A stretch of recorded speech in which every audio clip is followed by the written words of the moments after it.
توجیکان در آینه تاریخ. صحیفه توجیکان در آینه تاریخ از روی اثر پیشوای ملت محترم امام علی رحمان تهیه می گردد.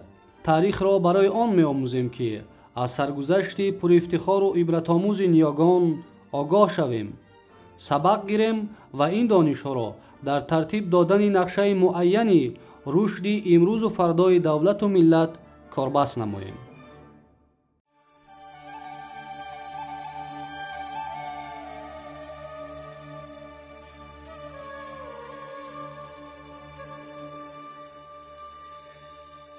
ادامه صحیفه تاجیکان در آینه تاریخ. شاهراه ابریشم، پل زرین گذشته، امروز و آینده.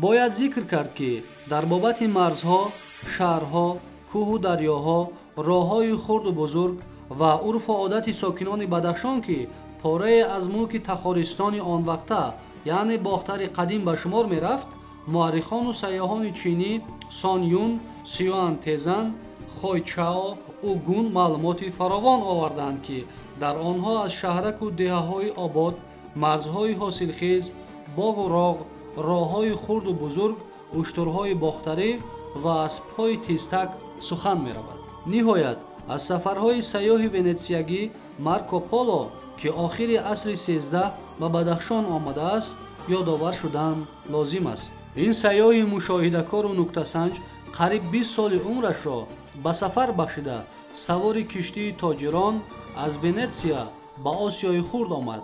سپس از کوهسار ارمن، همواری‌های بین النهرین و کشورهای متعلق به مرزهای کهن مردم تاجیک گذشته توسط آسیای میانه و دامنه‌کوه هندوکش به بدخشان رسید.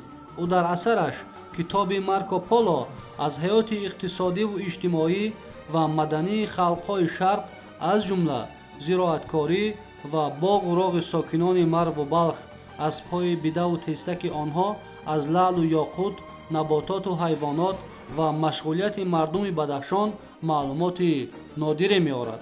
از جمله او می‌نویسد که مردم در کوه‌های شغنان غارها کنده برای شاه سنگ گرانبها استحصال می‌کنند.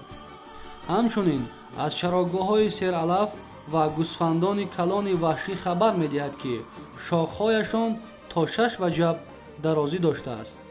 چوپان‌ها از شاخ گوسفند کاسه ساخته در آن خوراک می‌خوردند.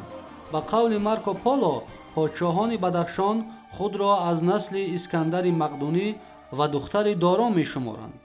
تا کدام اندازه اساس علمی داشتن این معلومات را به مورخان حواله نموده همین را ذکر می‌نماییم که شاید هنگام لشکرکشی‌ها چند از جنگاوران اسکندر مقدونی در مرزهای بدخشان ساکن شده باشند، ولی مهمتر از آن قضیه از موجودیت راه کاروانگرد باختر و بدخشان و هند و چین پدید می‌آید که توسط آن لشکر اسکندر سوی هند عبور نموده است. اندیشه‌های بالایی گواه است که توسط شاهراه بزرگ ابریشم به سرزمین اجدادی ما نه تنها مال و متاع و مواد روزگار انتقال و مبادله می‌گردید، بلکه آثار تمدن و فرهنگ و ارزش‌های معنوی راه می‌یافت.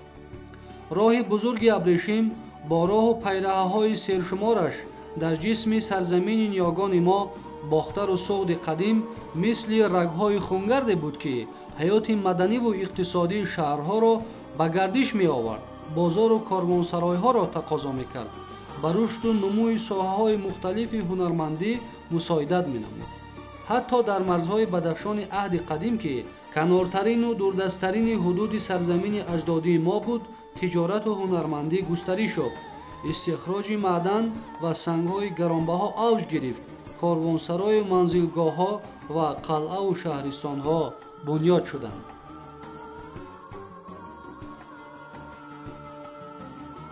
صحیفه تاجیکان در آینه تاریخ ادامه دارد.